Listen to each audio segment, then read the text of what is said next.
Ahora sí, estamos de regreso en la emisión del Mediodía de Libertópolis. Y sin más, démosle la bienvenida a nuestro querido profesor y amigo, el doctor Carlos Sabino. Políticamente incorrecto, como la realidad es que pensaba en varios de los libros de Carlos y ya tiene un tiempo de serlo. Políticamente incorrecto.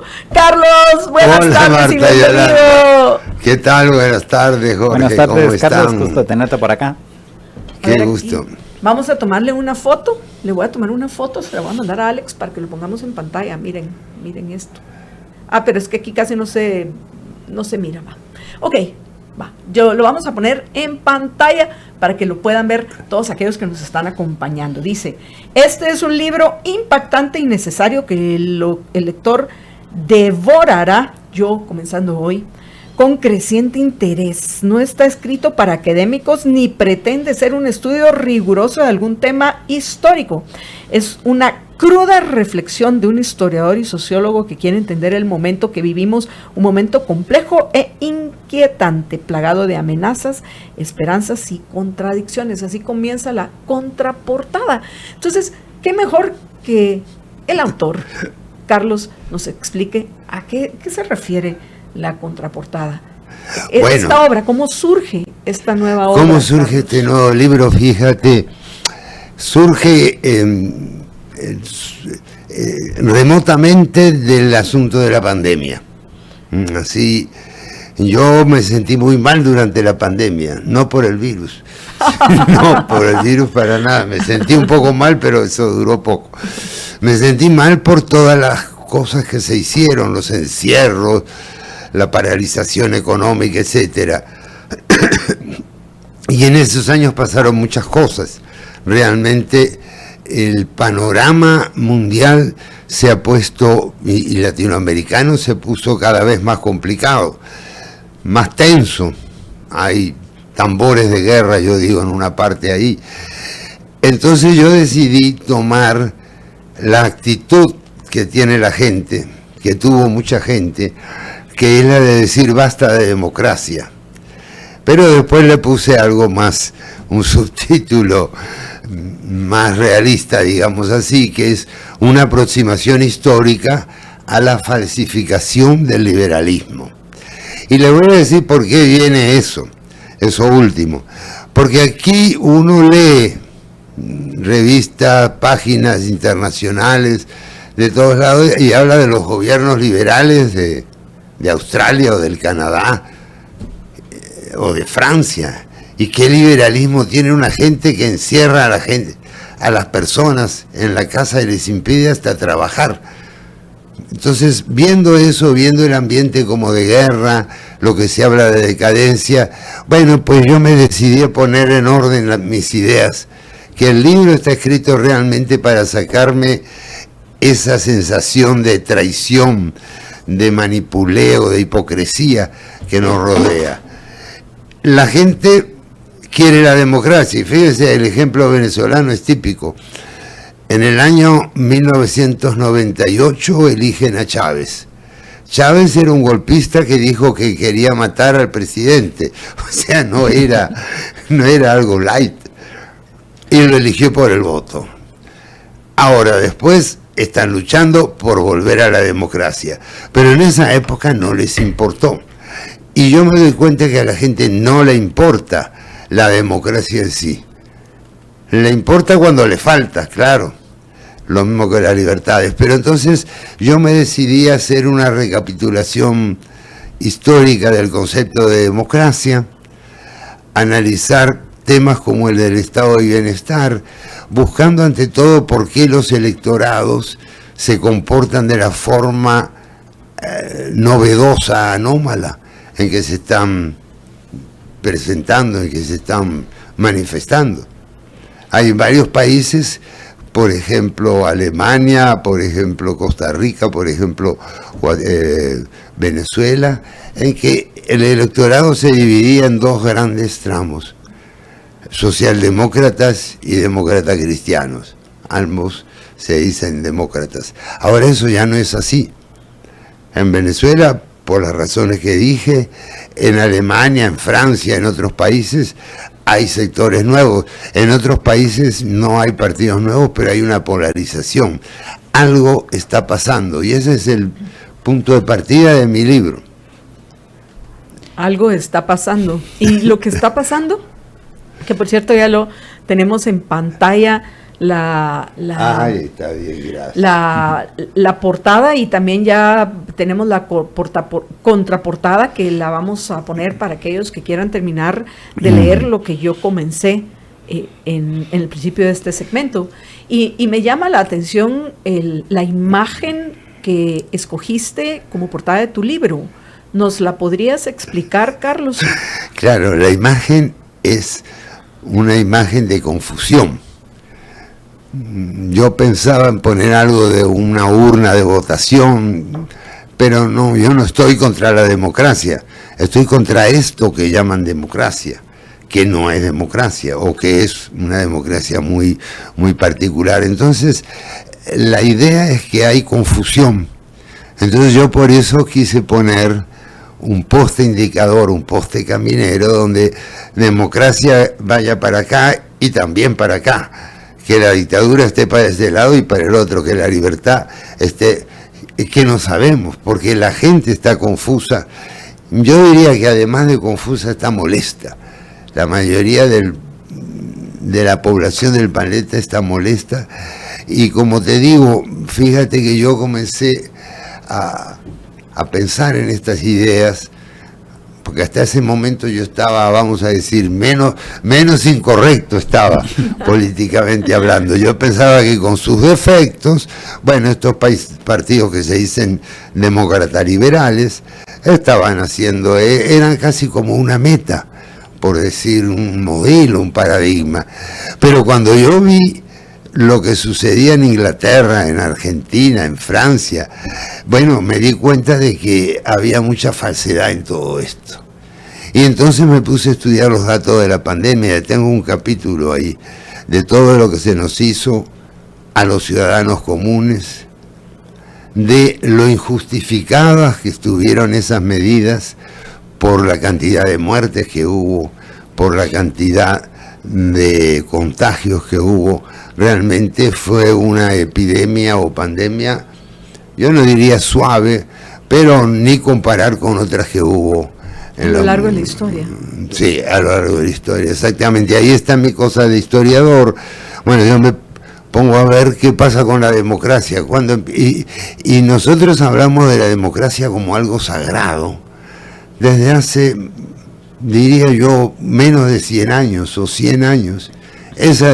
Antes de eso nadie hablaba de democracia, se hablaba de república, se hablaba de libertades, se hablaba de otros temas, pero la palabra democracia es prácticamente nueva. Yo diría que en tiempos modernos solamente en Estados Unidos se menciona colateralmente.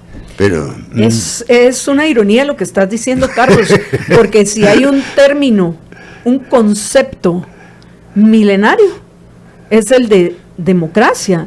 Pues al fin tenemos los escritos de Platón, de Aristóteles, de política, hablando precisamente de la democracia y de cómo al final esta tiende a corromperse como las otras tres formas de gobierno. Por eso en la Constitución de Atenas se supone que es Aristóteles. Al final no queda claro si es un libro que se recupera, que sería casi que el último libro que se ha encontrado de Aristóteles a principios del siglo XIX.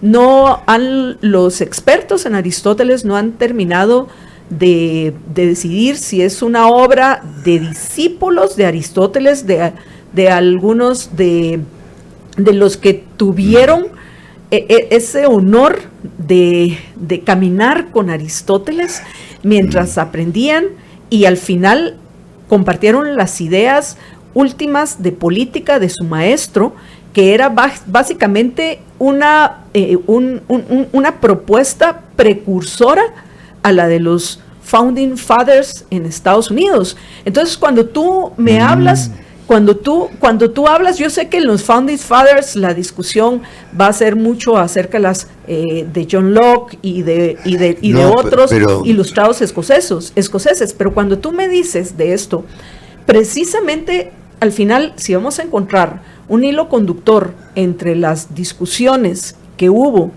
de los Founding Fathers en Estados Unidos, era si se iban a decantar por ser una república o una democracia, porque como Benjamin Franklin muy bien lo dijo, la democracia no es otra cosa que dos lobos y una oveja decidiendo el almuerzo. Pero mira, Marta Yolanda, lo que sucede con Aristóteles, primero que estoy de acuerdo con lo que dices, ese libro es un poco raro porque tiene párrafos contradictorios, o sea, posiblemente... Y eso es lo que les hace pensar que es tal vez una recopilación de trabajos de estudiantes de Aristóteles. Puede ser eso, puede ser comentarios. Ahora, nunca hay una valoración positiva de la democracia en sí, en Aristóteles. Así es. Aristóteles la critica a lo sumo, y eso te digo en algunas partes, en otras no, a lo sumo él habla del gobierno perfecto. Hay muchos problemas con las traducciones realmente del griego antiguo, pero que el mejor gobierno es aquel que combina la monarquía, la aristocracia y la democracia. Y al final eso es lo que venía como la república. Si yo no estoy hablando de la democracia como algo positivo. Yo pienso que la democracia es lo que es, dos lobos y una oveja decidiendo el almuerzo. Y ahora, después del siglo III antes de Cristo, no hay autor que yo recuerde, debe haber alguno, pero que yo haya encontrado de los conocidos, famosos, que hablen a favor de la democracia. Cuando se habla de la democracia es un mal ejemplo. E incluso a la famosa democracia ateniense, el mismo Tucídides, que había nacido allá, la critica porque se motiva, y da varios ejemplos interesantes. Todo esto hablando del siglo IV antes de Cristo. Entonces, como paradigma al que todos tenemos que seguir, empieza prácticamente, en parte, mira, no se menciona la democracia en los 14 puntos de Wilson, 1918-19, solo con Roosevelt, a mitad del siglo pasado se habla de eso, y se habla de una democracia que incluye, y este es uno de los ejes, quizá el eje principal del libro, que incluye lo que llamamos el estado de bienestar. Y mi conclusión, y ahí viene para discutir largo con todo el mundo, mi conclusión es que el estado de bienestar es muy bonito, lo necesita la gente, lo quiere la gente, respeta los temores de inseguridad de las personas, pero en un sistema democrático, el sistema o de voto popular o de soberanía popular, el estado de bienestar lleva directamente al totalitarismo. Me van a crucificar por eso, me van a decir que soy un fascista. Yo te voy a aplaudir, pongámosle aplausos para Carlos. Yo no sé cómo va a caer este libro. Es el primer libro que me tiene nervioso desde hace 20 años. Porque no sé si la gente dirá es un maldito fascista o me van a aplaudir. Fíjate que realmente vivimos democracia y hay todo un análisis histórico de la historia reciente de América Latina de los últimos 40 años. Claro, un análisis que no es profundo, como yo digo ahí, porque no es un trabajo de historia con todas sus citas y sus referencias, pero son hechos de dominio público, ¿no? No tengo que poner una referencia para decir que Chávez tomó el poder, ya, es cosa de dominio público. Cristóbal Colón también salió en agosto y llegó en octubre. Bueno, ya ahorita están dudando de Cristóbal Colón. Porque ahora dudan de todo, pero en todo caso son cosas que no hay necesidad de justificarlas. Yo me traté de hacer lo posible, hay 3 o 4 citas de algunos autores, no más de 8 o 10, en realidad uno de ellos es Aristóteles, hay parafraseo de varios autores, está Mill, está otra gente, pero yo me voy al lector corriente.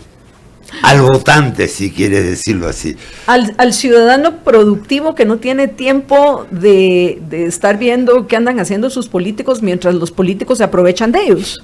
Así, son las ovejas. Así de fea es la cosa, sí. Así es. O sea, ahorita la mayoría de la gente, la comunidad de Libertópolis son personas que están interesadas en estos temas y saben lo importante que es para sus vidas y las vidas de sus seres queridos, por eso son parte de la comunidad de Libertópolis.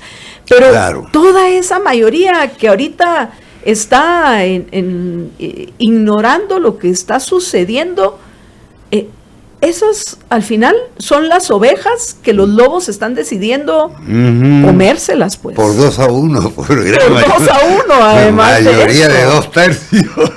No, fíjate que yo analizo, y eso es experiencia vivida. ¿Qué quiere el ciudadano corriente? Bueno, en primer lugar quiere que lo dejen en paz. Eso es una cosa que todo ciudadano quiere, que lo dejen en paz, que no le prohíban cosas, que no lo obligan a hacer trámite demasiado complicado. Si son sencillos, la gente lo acepta. En segundo lugar, quiere seguridad. Y en tercer lugar, o compatiendo con la seguridad, quiere también libertad. O sea que en la cabeza del votante hay una mezcla legítima, así somos los seres humanos. Solo una pregunta ahí, el que no se metan conmigo y el tema de libertad no son así muy equivalentes casi. Casi eso. A ver, hay una cosa inevitable que no hemos hablado y es muy seria. Tenemos que hacer una pausa, Carlos. Me imagino. Entonces, me parece un punto excelente para que retomemos la conversación en el siguiente segmento. Jorge repite la pregunta en el siguiente segmento y continuamos con ustedes. Quédense con nosotros porque esto va para ponerse todavía más intenso. Así que por favor, denle el me gusta a nuestros programas y compártanlos. Ya regresamos.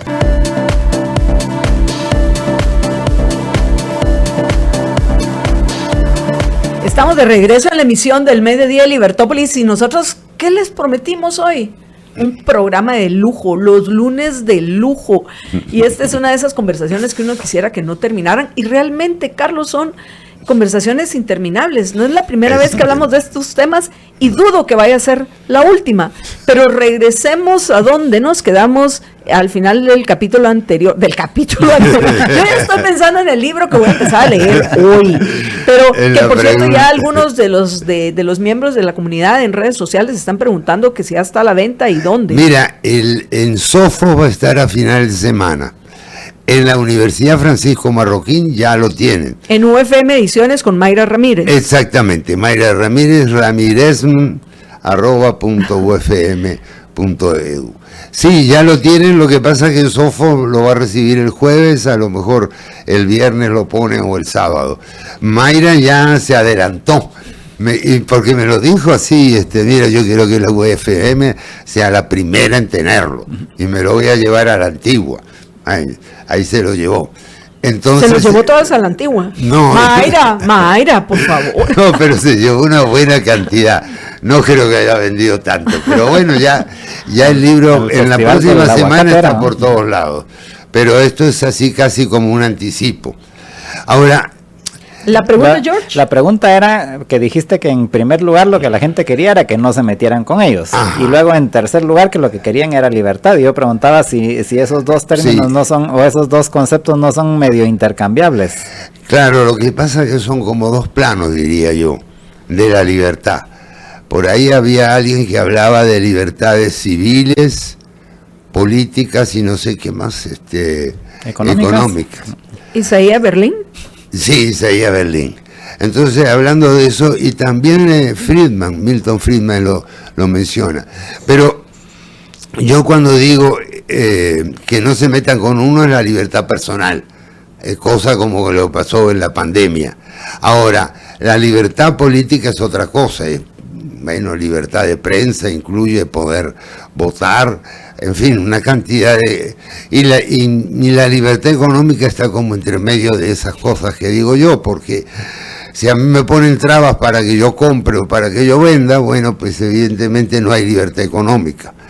Entonces, pero la gente quiere eso, pero el problema es que además de eso, quiere seguridad. Y el ser humano, y esto es Mises un poco de la acción humana, si te ofrecen esto gratis, pues lo toma con gusto. ¿Por qué no? Si me la ley del menor esfuerzo. La ley del menor esfuerzo. La acción humana se va hacia lo que es más cómodo, por supuesto, si tengo ventaja. Ahora, ¿cuál es el problema en el mundo de hoy? Que a mí me dan este vaso con agua gratuito, está muy bien.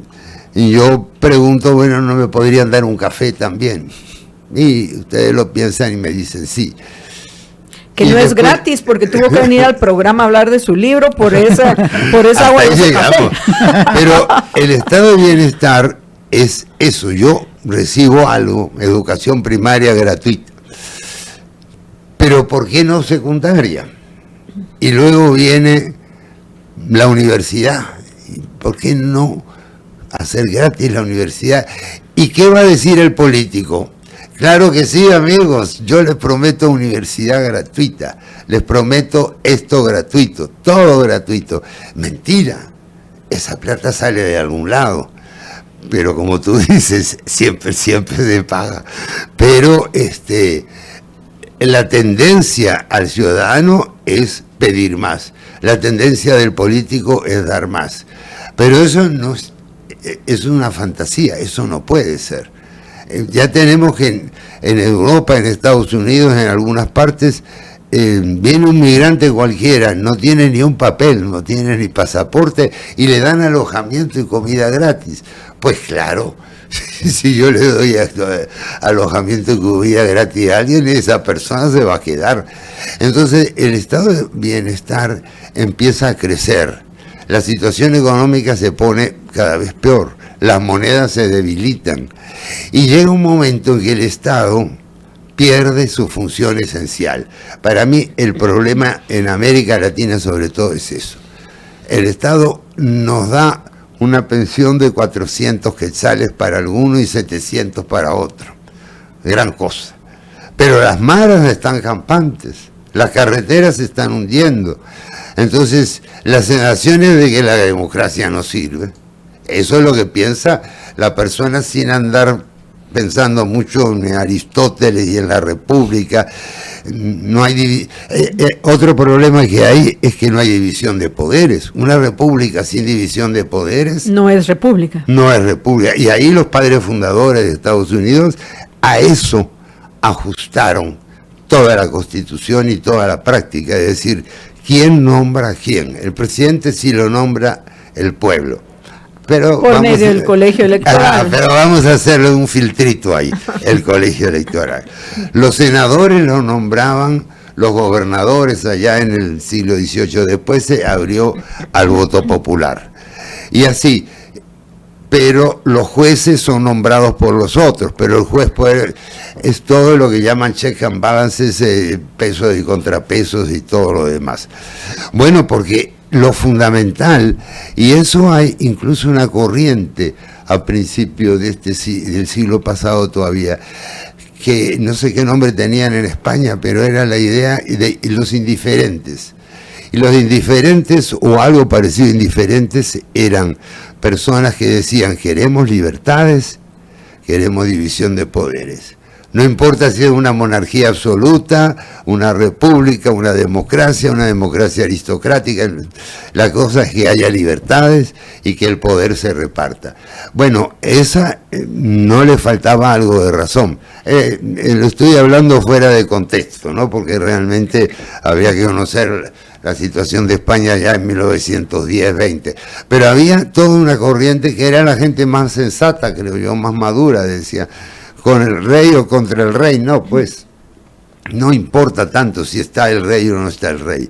Lo importante es que las elecciones sean limpias, cosa que todavía estamos pidiendo.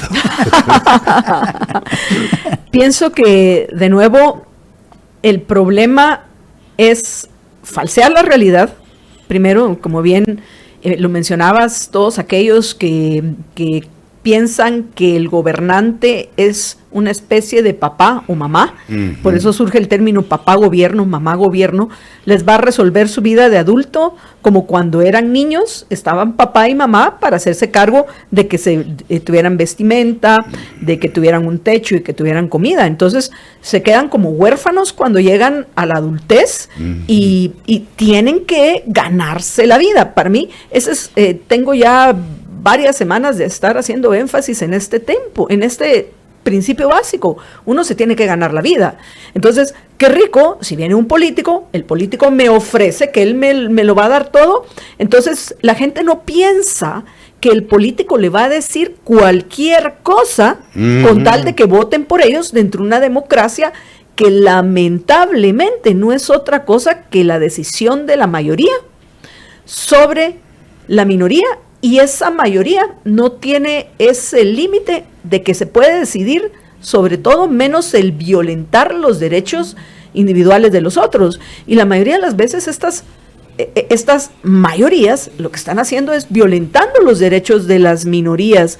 Entonces terminamos con una situación como la que estamos enfrentando hoy en un mundo, no solo Guatemala, ni Venezuela, ni cualquier otro, un mundo cada vez con una mayor incertidumbre, donde lamentablemente la mayoría de las voces lo que dicen es la democracia, la democracia, la democracia, cuando lo que debemos hacer, pienso, Carlos, es promover un retorno a la república, pero la república tal cual fue presentada la primero por Aristóteles, luego por los Founding Fathers y muchos más que han reflexionado sobre este tema. En esa fecha los romanos empezaron a crear su república. Fueron una república. ¿Cuándo Roma se hizo grande? Durante el tiempo de la república, no durante el tiempo del imperio. No durante el tiempo, totalmente de acuerdo. Y fíjate, la gente habla de democracia. Bueno, se ve como un ideal bonito. Pero ¿qué piensa de los políticos? Y eso no solo de Guatemala, sino en todo el mundo. Que son unos ignorantes y que son unos ladrones. ¿O no? Y que en la mayoría de los casos lo son. Exacto. O sea que no es una cosa insensata. Sí, eso lo he llamado yo siempre como una dicotomía, en el sentido de que la gente cuando piensa del gobierno, piensa casi que son seres angelicales y casi que es Dios mismo que baja así a ver que funcione todo. Pero cuando habla de políticos no dejaría que salieran con sus hijas. No, por favor. y no se dan cuenta que es lo mismo, porque al final el gobierno son los políticos. Lo que pasa es que hay una forma de idealización del gobierno que es casi religiosa.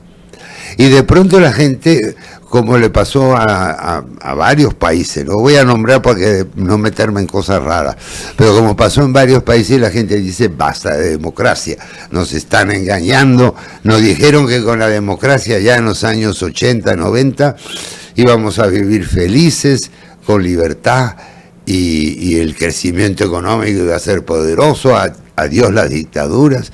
Y ahora estamos peor que antes, o igual que antes. Entonces, hay un sentimientos confusos, y por eso la portada, hay sentimientos confusos en la gente. Lo acabas de decir muy bien, Jorge, el gobierno es una maravilla, hay que darle todo al gobierno para que resuelva. Ahora, los políticos son una basura. Entonces, ¿cómo se cuadra eso? Yo quiero libertad, pero también quiero que me cuiden. Entonces viene el problema, y la pandemia es lo que a mí me abrió la mente y lo que demostró. Viene el problema que en algún momento el gobierno abusa realmente. El gobierno se excede hasta que tú lo notas. Entonces tú dices, ¿dónde estoy? Y fíjate, ya eso no lo analizo muy bien en el libro, porque es muy contemporáneo, pero la gente como ovejitas aceptó todo lo que le decían durante la pandemia. Terminó la pandemia, pero 5 años después, hoy leía unos artículos en Global Libertad, 5 años después están reflexionando qué es lo que realmente pasó, tenían derecho, sirvió para algo. Entonces ahí es donde el estado de bienestar chocó con ese mínimo de libertad personal, no me fastidien ese tipo de cosas. Y el estado de bienestar aquí, para mí, Aquí es América Latina. Se dedica a programas de género, a cosas extrañas, pero no combate a las maras. ¿De qué te sirve la igualdad de género si van a matar tanto a la mujer como al hombre? Y eso funciona exactamente así. Cada vez hay más mujeres metidas en ellos practican la igualdad de género para el delito. Entonces, y el gobierno pensando en el reciclaje de la basura y en... Bueno, entonces, yo estoy un poco molesto, como está molesta la mayoría de la gente. Esto no funciona. Hay gente que dirá, y yo lo he escuchado muchas veces, preferible un dictador y no esta cantidad de políticos. Bueno. Por eso es que Nayib Bukele es el gobernante más popular de Latinoamérica. Del mundo. Y cuando tú le preguntas si es dictador... Del mundo, dice George. Sí, probablemente del mundo. Sí. Tú le preguntas qué opinan de Bukele. Kim Jong-un dice que él tiene el 100% de aprobación. Él dice eso. No, pero cuando le dice a la gente, mire, pero... Y Vladimir Putin también. Bukele es un dictador. ¿Y qué te responde el salvadoreño normal y corriente? Bueno, claro, él... Pero no dicen, es un terrible dictador, hay que sacarlo, así como hablan de Maduro, ¿no? De Bukele hablan... Un dictador benevolente que está haciendo algo, que les da seguridad. Y eso, fíjate, aquí tuvimos a Ubico.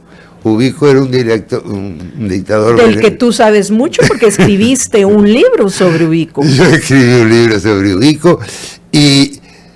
Bueno, esto yo voy a decir y esto no lo escribo porque estos son pensamientos... Pero queda grabado en Libertópolis al mediodía. Casi íntimos. Mira, una democracia en general es mejor que una dictadura, aún estas que tenemos. Y sobre todo mejor, mucho mejor a una mala dictadura, como la de Fidel Castro.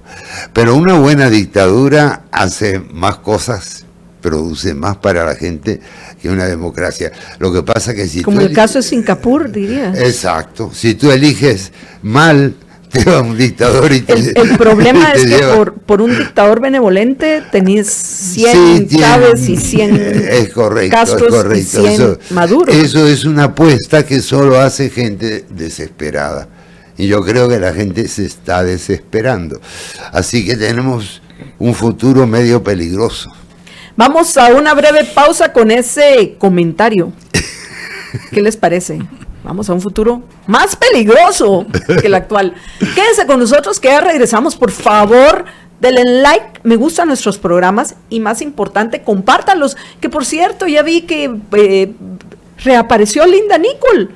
Ya la extrañábamos. Linda, bienvenida usted y Paul nuevamente a Libertópolis y los extrañamos, de verdad, nos alegra saber que están bien. Vamos a una breve pausa y regresamos en unos minutos. Quédense con nosotros.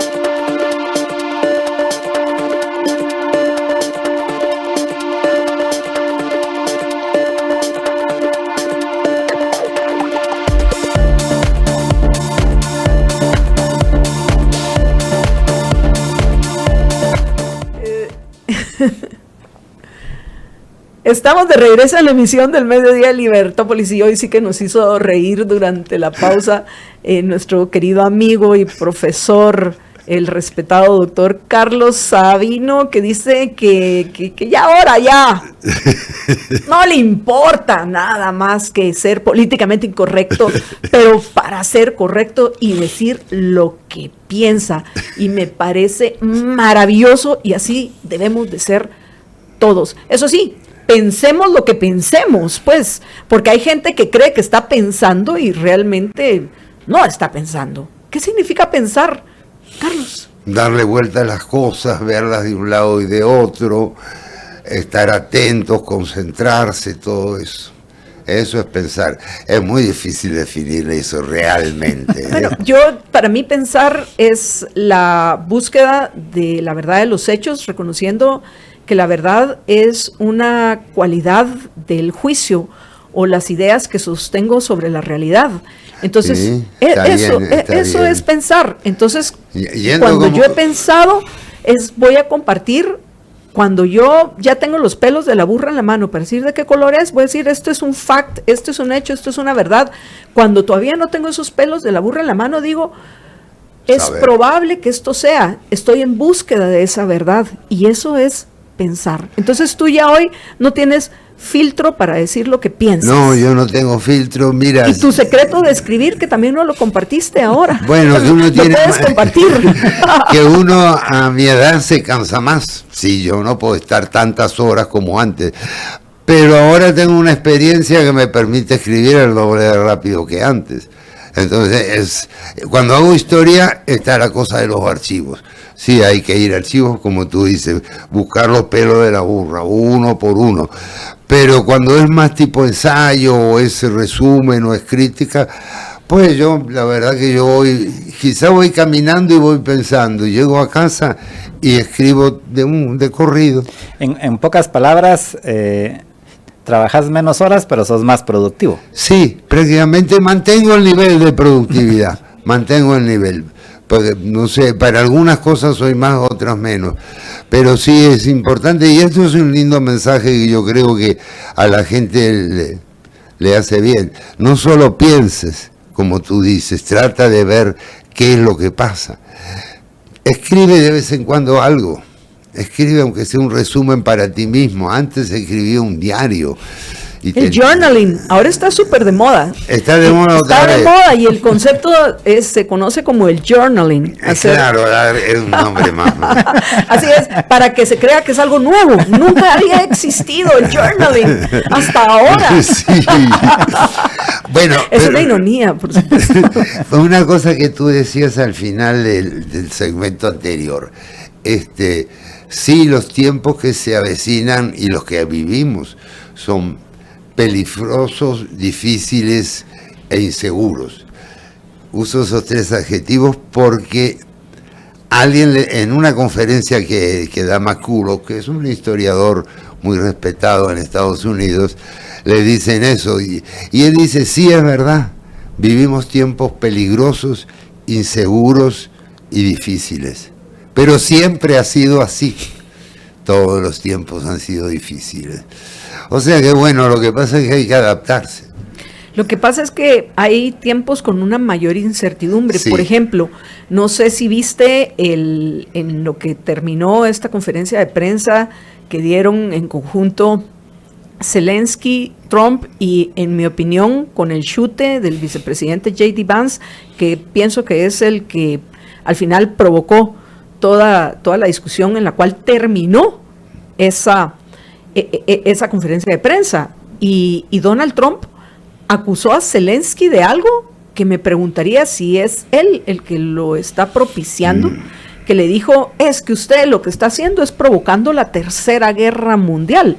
Lo estoy parafraseando, esos no fueron los términos, pero básicamente eso le dijo Trump a Zelensky. Entonces cuando tú ves al presidente, al gobernante más poderoso del mundo, porque todavía el presidente de Estados Unidos es el gobernante más poderoso del mundo, acusando a otro de que están a un paso de la Tercera Guerra Mundial, eso te hace pensar que estamos en un tiempo de mayor incertidumbre en otros tiempos, ¿no? Pero ahí me sirve a mí lo de historiador. Acuérdate los misiles en Cuba.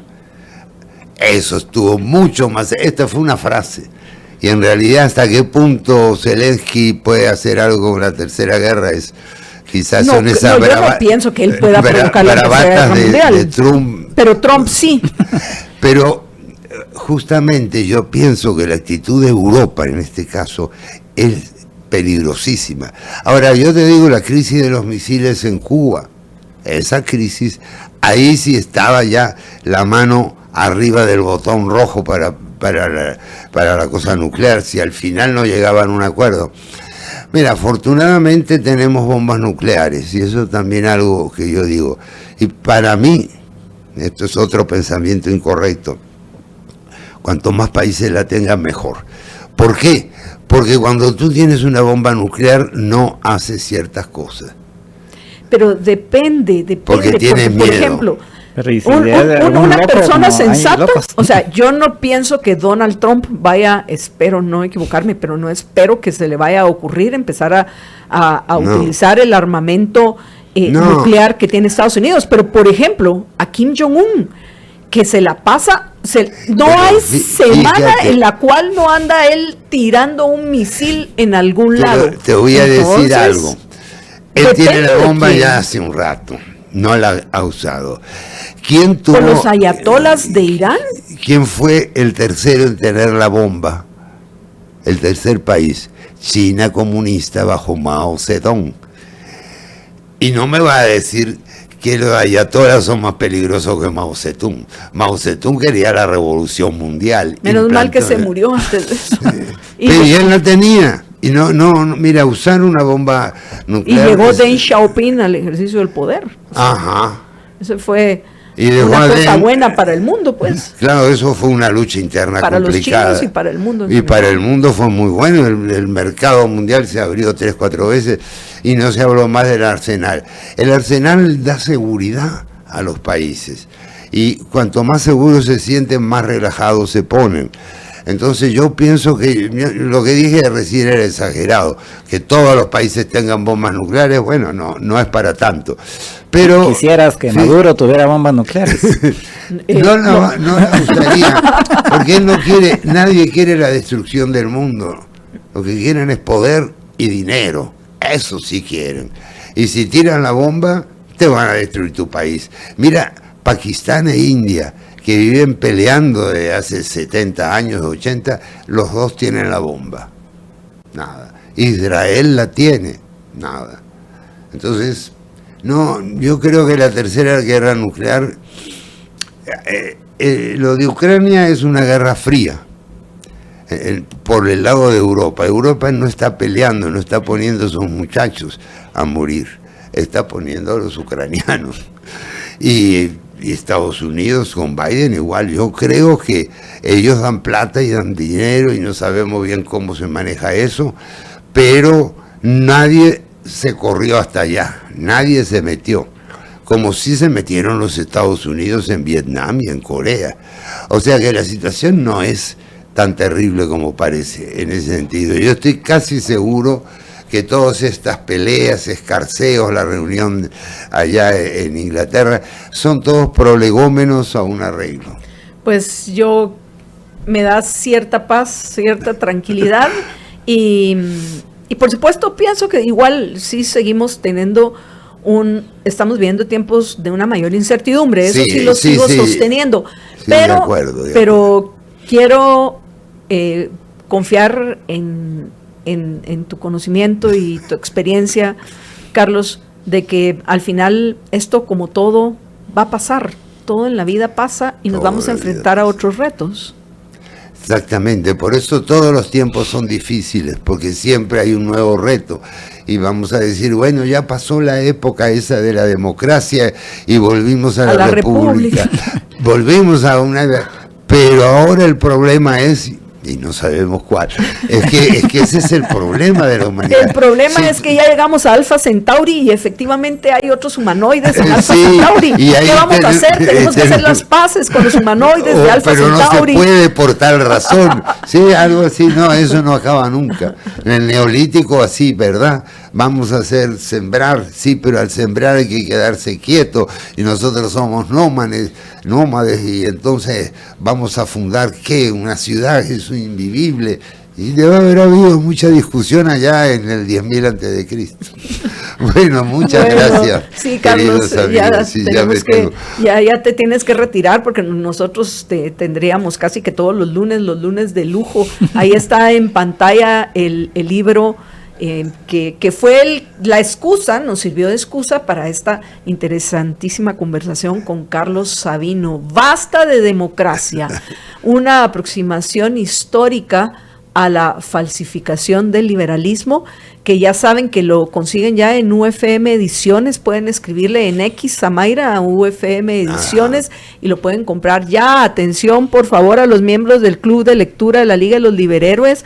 Pienso que cuando terminemos la guía del autoestopista de la galaxia de Douglas Adams, va a ser un... De hecho, ya se te adelantaron, porque eso voy a comentar yo, que ya estaban comentando en el chat del Club de Lectura que habemos libro nuevo. Habemos libro para la próxima lectura en el Club de Lectura de la Liga de los Liberhéroes, que los que se quieran sumar, pues solo tienen que ir a libertopolis.com y suscribirse a la Liga de los Liberhéroes. Pero el libro de Carlos, además de encontrarlo ahorita en UFM Ediciones con Mayra Ramírez, le pueden escribir ya a partir del fin de semana, y ya lo encuentran en Sofos y en otras librerías. ¿Algo más que quieras decir antes de que terminemos, Carlos? No, que les prometo dentro de unas semanas regresar aquí, si quieren. Por favor, ustedes, para ver qué pasó con el libro, qué me dijeron. Quedemos aquí. ¿Vas a hacer alguna presentación? Sí. Es que tengo que hacer un viaje con una presentación, el de México. A la Montpelerán, que es dichosote. Y después programar otra presentación en la Marroquín, en Sofos, hay varias, pero por ahora me lo tomo tranquilo. Más aún vía Zoom tenemos nuestro club de lectura. Claro. Yo te voy a invitar cuando ya me invitas, ¿te parece? Correcto, cuando lo hayamos terminado, invitamos a Carlos a nuestro club de lectura de la Liga de los Liberhéroes, que qué lujo que lo podamos conversar con él. Con el autor. El autor me parece una maravilla, y como la facilidad del Zoom,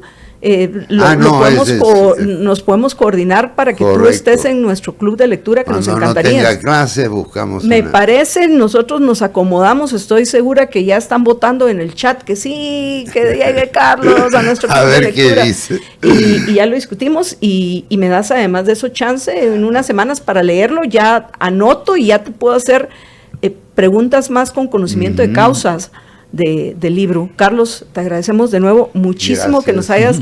Ahí tú tienes tu cámara aquí enfrente. No tienes que voltear a esta. Aquí, mira, esta es tu cámara. Sí, yo sé, pero para ver cómo me veo.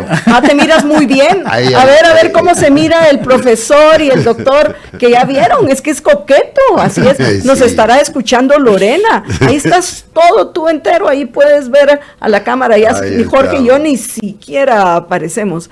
Ahí está Lorena escuchando, qué coqueto mi esposo, qué bárbaro. Pero bueno, Carlos, feliz de nuevo, tarde, muchísimas gracias por acompañarnos, y hasta la próxima. Y a ustedes, apreciables amigos, a mí solo me resta también despedirme junto con Carlos y dejarlos en compañía de Jorge Jacobs con la nota tecnológica, porque queremos cumplir con lo prometido, y luego le damos la bienvenida a otro amigo y profesor respetado, a Martín Krause, que está hoy con nosotros en la Liber Cátedra. A lo mejor convencemos a Carlos que nos dé una Liber Cátedra de su libro también, podría ser una opción, ¿va? Entonces, viene con ustedes Martín Krause. Recuerden que el capítulo 5 y 6 de La economía explicada a mis hijos. Cuídense muchísimo, que una sola vida tienen, disfrútenla, sean felices, muy, pero muy felices.